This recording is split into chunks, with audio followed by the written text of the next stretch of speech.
কালজয়ী নন্দিত কথাসাহিত্যিক হুমায়ূন আহমেদের ৭৭তম জন্মদিন আজ।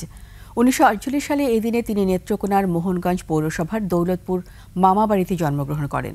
জন্মদিন উপলক্ষে নিজ গ্রাম কেন্দুয়ার রোয়াইবাড়ির কুতুবপুরে শহীদ স্মৃতি বিদ্যাপীঠ এবং নেত্রকোনার সদরে হিমু পাঠক আড্ডার উদ্যোগে র্যালি, কেক কাটা ও প্রতিকৃতিতে ফুল দিয়ে শ্রদ্ধা নিবেদন করা হয়।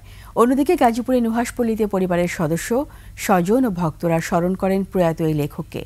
সকালে স্ত্রী মেহের আফরোজ শাওন, 2 পুত্রসহ পরিবারের সদস্যরা লেখকের কবর জিয়ারত করেন। আত্মার শান্তি কামনায় দোয়া ও প্রার্থনা করা হয়। 2012 সালে 19 জুলাই নিউ ইয়র্কে চিকিৎসাধীন অবস্থায় মৃত্যুবরণ করেন তিনি।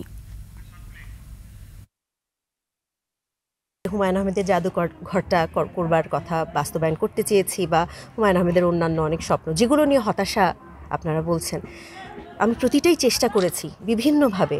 আসলে ব্যাপারটা তো শুধু আর্থিক না যে টাকা তুললাম আর করে ফেললাম, অনেকগুলো আসলে মানে অনেক নিয়মতান্ত্রিক উপায়ের ভিতর দিয়ে যেতে হয়। আমি ব্যর্থ হয়েছি।